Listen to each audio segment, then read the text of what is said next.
Shole babo, shole babo, how come this?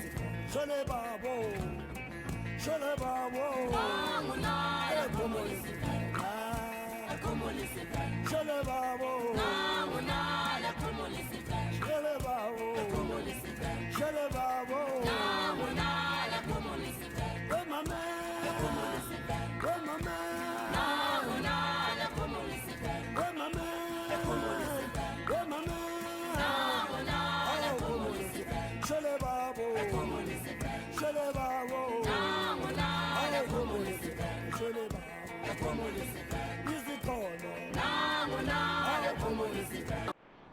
Good morning to you. Come here.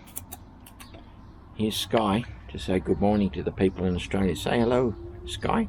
Hey, good morning to the people in Australia.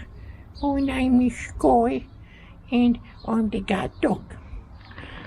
You are indeed, mate. Now, Sky, I bought him a ball yesterday, and Sky actually might even be a girl. I'm not sure. I haven't got that intimately involved with Sky, but bought them a ball. Got no interest at all in the ball. So Sky's apparently a rescue dog, and it may have been mistreated at some stage, so she's very cautious when I pick up something from the ground. So anyway, today's vlog is not about Sky. So yesterday was really good. Yeah, I touch upon it as I was falling asleep last night. My sleeping hours are way out of whack. I went to sleep at about 8:30 at night. Woke up at 2 AM, couldn't go back to sleep. But yesterday was a day of exploration and just getting my feet on the ground, and you know, things are a lot better. Turn around a bit. Things are a lot better than I was going to anticipate. I think the phrase "boots on the ground" is the phrase to remember, that you don't really know a place until you're actually on the ground. So yeah, there was some potholes yesterday. There was a sinkhole we saw. I didn't really see it myself. Saw a little bit of squatters. Saw some people that had taken over a train station, were living on the train station, and all the railway lines were ripped up and stolen. Saw a little bit of begging, a little bit of being approached at the traffic lights for stuff. None of it was threatening. The shops were full of some pretty cool items, you know, electronics and phones, and yeah, a lot of those paintball guns, they seem big on here. A lot of bongs and hookah pipes.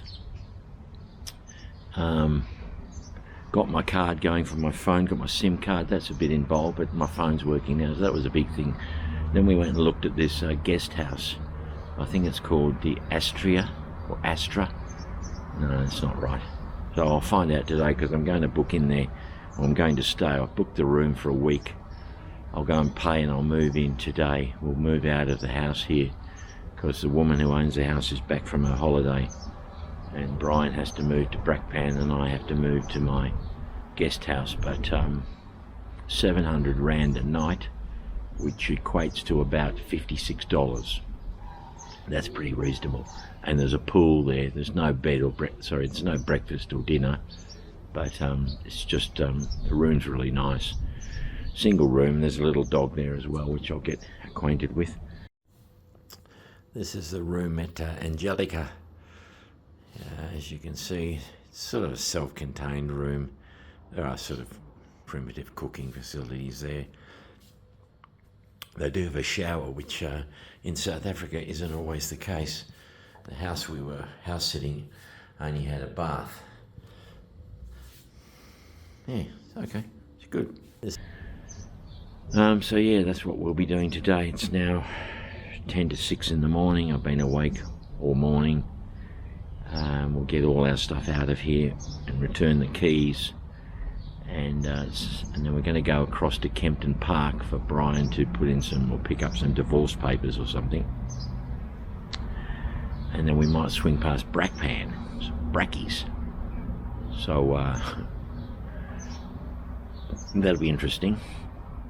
I wasn't going to do that till the weekend, but this might be just an opportunity to pick up some stuff for Brian's new house. And then we'll probably come back this side to see if there's any work. I met Moira, Brian's boss. She's a nice woman, lives in this gated community, real Afrikaner woman. I'm going to ask her if she'd like to be interviewed for the channel and find out about her life story a little bit. So I'll pick up some papers from her if there's some work for Brian to do, which involves driving around. I've got to get a swimsuit because there'll be a pool, as I said, at the new guest house. Be able to use the pool. And then at some stage today, probably about 3 o'clock, I'd say, we'll drop off my luggage at the guest house and I'll move in, and Brian will go back home to his place in Brackpan. And then every day that he's working, he'll be over this side again anyway, so he can pick me up and I can spend the day with him in the car. My guest house called Angelica. Quite nice, clean, secure, and a nice friendly woman called Liz who runs it with a beautiful little dog, a little bit like my dog Millie, so that's always going to win me over. Oh, hello, hello, hello, hello, hello, hello. Which involves a bit of work, but basically waiting around for these forms to be signed. So you go to shopping centres. We had lunch yesterday in an Indian place, really nice. I had what they call a chicken curry bunny chow. They hollow out the bread and put the curry inside the half loaf of bread. I'm getting lots of kisses and cuddles from Sky here. Aren't you? You're a big softie. You're a beautiful dog.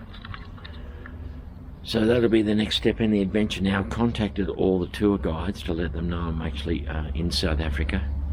I'm offering them deposits if they need it. Now Alan, who's the Gauteng tour specialist, he's quite interested. He wants to come and meet me on Tuesday at the lodge I'm staying to discuss some new things he's found, some Australian Boer War sites he's found, and he wants my opinion on them. I don't know what sort of opinion I'm going to give him, but so he'll come and meet me on Tuesday.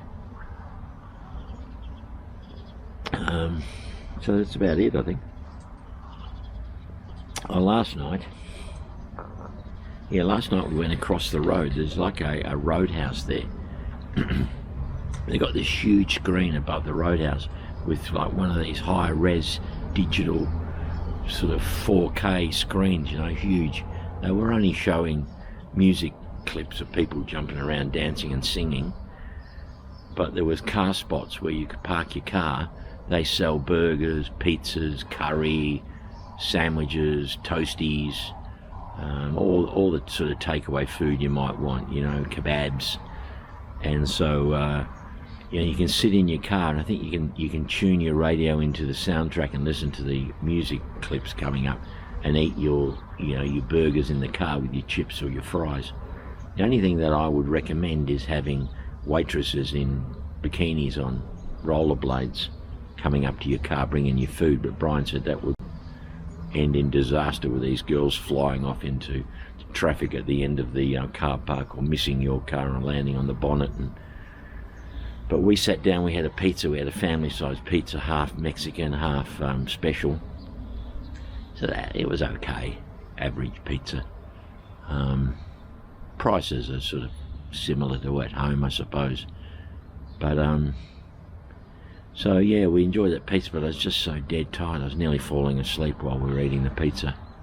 When we came out, we were approached by this woman, and Brian said, "Don't hold your purse in your hand," but I didn't have any pockets, so I had some takeaway. I had a slice of pizza takeaway in a container, and I had my purse on top in with the pizza, so it wasn't visible. So the woman says, "Madam, they won't let me come into the property where the roadhouse is. They keep chasing me away, but I'm trying to raise money to buy some food over at the Caltex servo across the road. So I said, well, what do you want? Money or food? She says, I want food for money. I said, well, what about a slice of pizza? She says, yeah, I'll take that.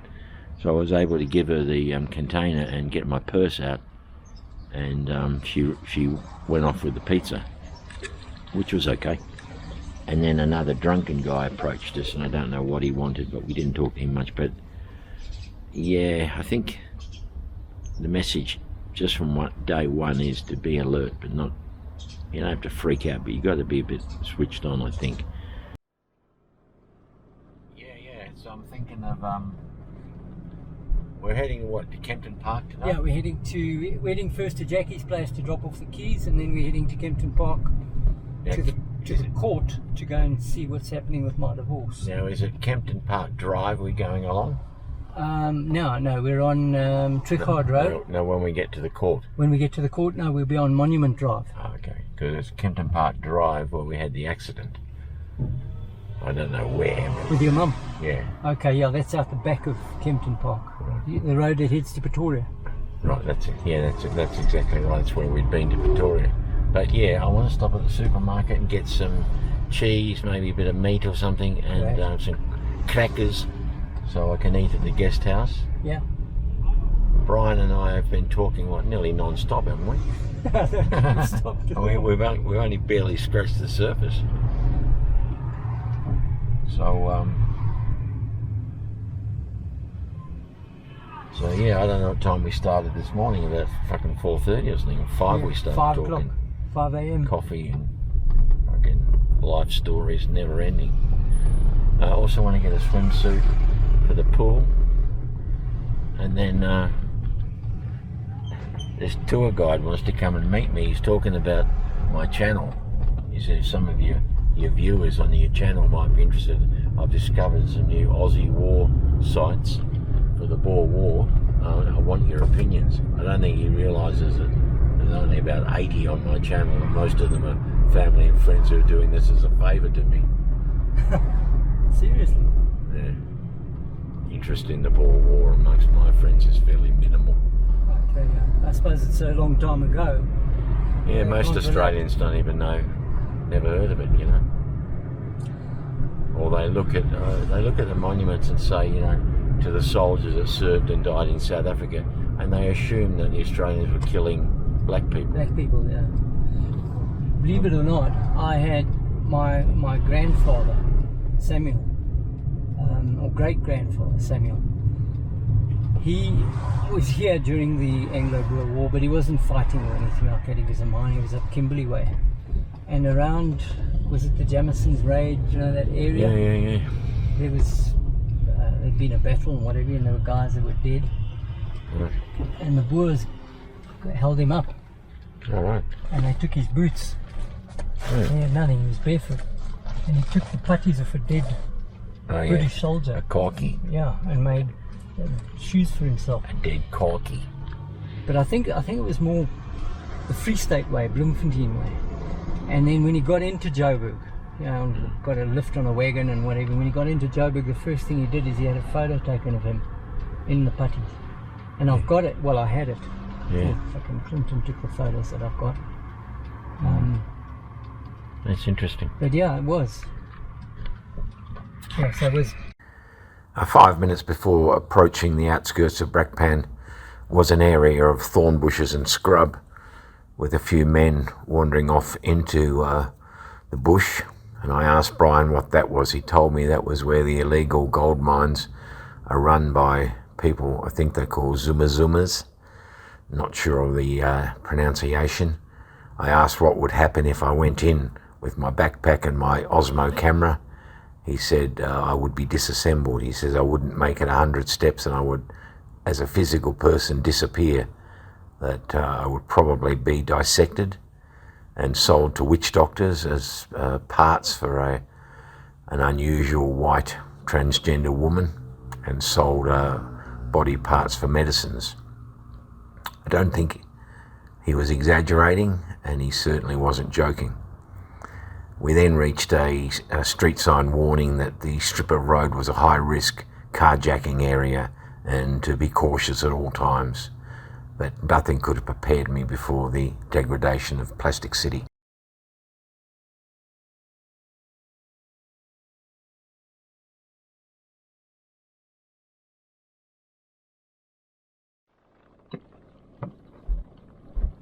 Welcome to Plastic City. And what we're seeing here is the main road between Brakpan and Benoni, you said, Yeah. and what they call Plastic City, which is a squatter camp where they've taken all the plastic off the old tip, the dump where the electric berth equipment went. And I've been to India, and India is well orderly compared to this. This is just mind-boggling. It's filthy. Although I suppose it's a form of recycling. And you can see they're recycling and they're sitting here on the side. Yeah. See bits of fucking... Do they sleep in these huts? Yeah. Can you believe it? Sleeping in there. You see bits of car here that they're trying to sell. And this is a plastic recycler that's buying off them. Take away pup. Check here. Yeah, this is where they bring their stuff and they put all the others together. Now, what you can see behind the wall here is they've got townhouses up there. And they've also got, just beyond this, they've got the old Brakpan Bowling Club, which is owned by, do you remember Victor Krause who was at school with us? He's trying to sell it for $1 million. He's trying to sell this for $1 million. Is that the bowling club? Yeah, and no one will touch it because of the leasing. That's the party you went to. Yeah, that's where they got all of Cheryl. Welcome her to the crew.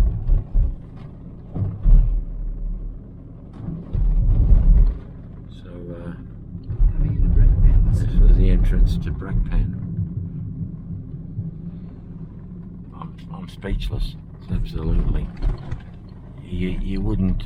You'd have to see it for yourself to have any idea of the size and the absolute decrepit situation it's fallen into.